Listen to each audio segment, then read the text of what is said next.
Before the introduction video was posted, I prepared a getaway bag with a few essentials in it, just in case I had to run and hide from the shame and embarrassment that I'm going to make of myself. Since I received some excellent feedback and wonderful words of encouragement, this gave me the willpower to stick around and do the next video.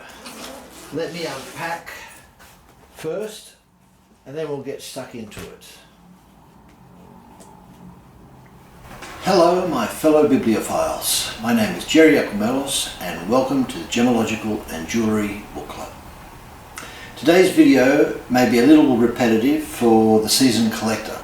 However, it is one of the most important factors we deal with almost everything in our lives.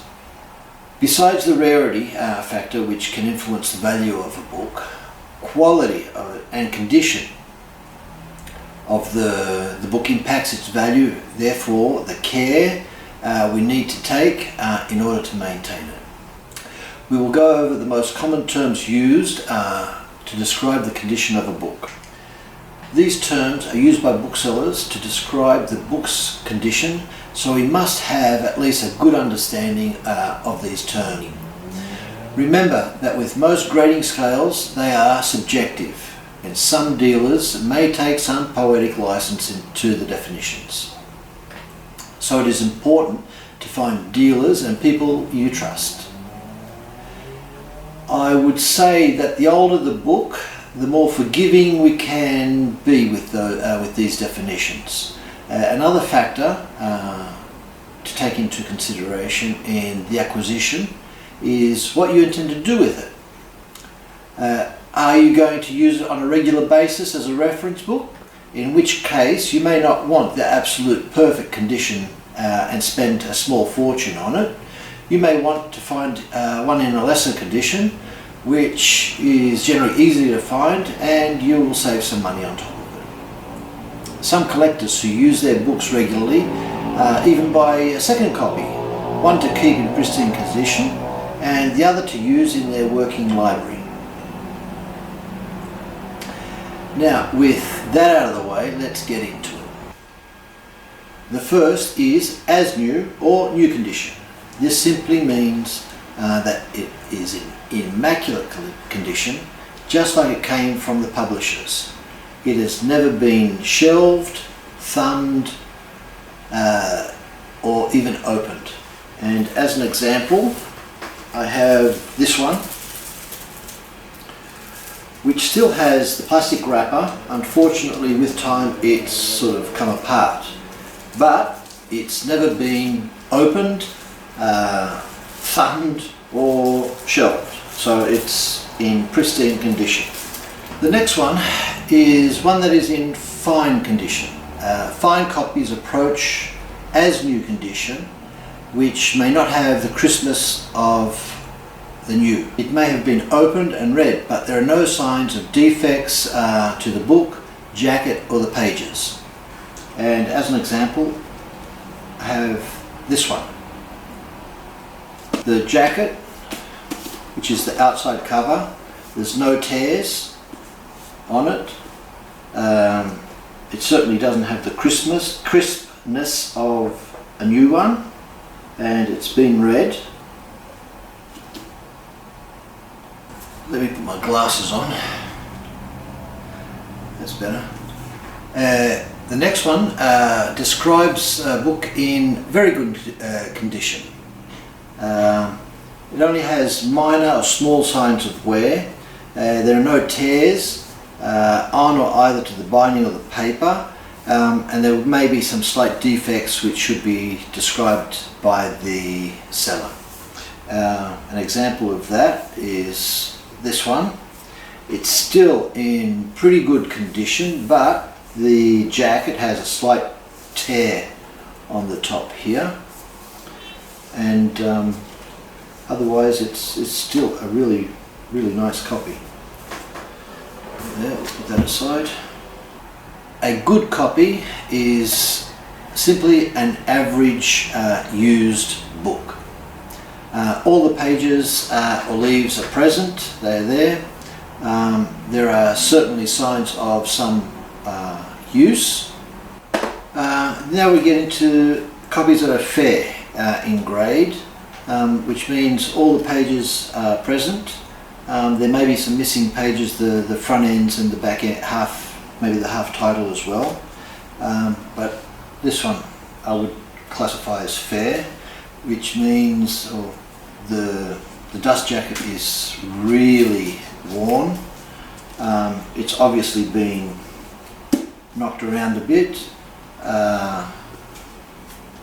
so that would be my definition of fair.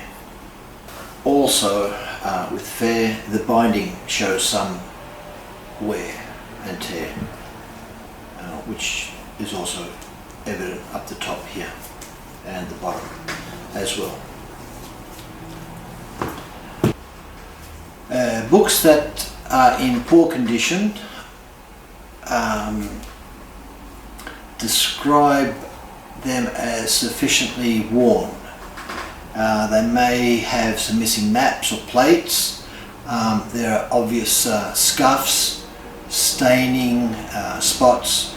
The hinges or the papers may be loose.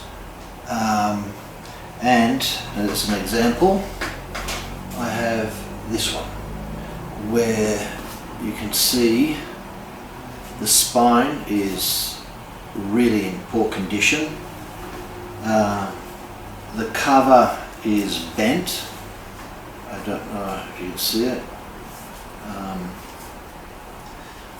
There are no pages missing, which is good. Some of the pages are loose. They're coming a bit loose. For example, here it's sort of broken, as you can see. So they're loose. So this book I would consider poor condition. A shame. There are some lower grades as well. Unfortunately, I don't have any of the lower grades to show you, but I'm sure you get the picture. I would not advise purchasing these unless it's super rare and perhaps you wish to spend some money doing the restoration, which can cost quite a bit. Damp stained. This is light staining on the cover or some of the pages, and they are caused by moisture, like a piece of food falling on the book or some perspiration. The next one is darkening or fading or sunned. And this is when a book is exposed to daylight and the colour becomes less intense. And usually it happens on the spine because that's facing out from the bookshelf. You can see the colour on the cover, it's quite vivid. And then we go to the spine and all the colour has faded out. So that is a book that's been sunned, unfortunately. Another common term used is ExLibrary. These books once belonged to a public library. They usually have the library stickers, stamps, or the markings on them. An example of that would be this book.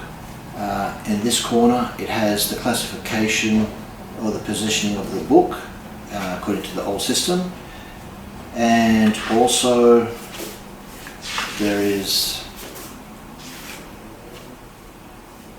the library stamp here and the perforated, and it's also been perforated with the library name as well. And when you flip through the pages, they also have stamps of the library within the book. And usually libraries, they get rid of their books, especially when nobody's looked at them or borrowed them. So they sell them and make room for new books. Another term used is clipped, and that describes a book where the price has been clipped from the dust jacket. For example, here you can see the corner is cut off, so that means this book has been clipped. I hope that this has shed some light on different types of conditions and some of the terms used. For me personally, if the book is in reasonable condition and I don't have it, I may buy it with the idea of replacing it with a better copy one day. To all those who have watched this video until this point, thank you very much. Please subscribe, push the notification button, and press the Pollux Versus button as well. Feel free to leave any comments down below, good or bad, always appreciated. Thank you for watching, and happy collecting.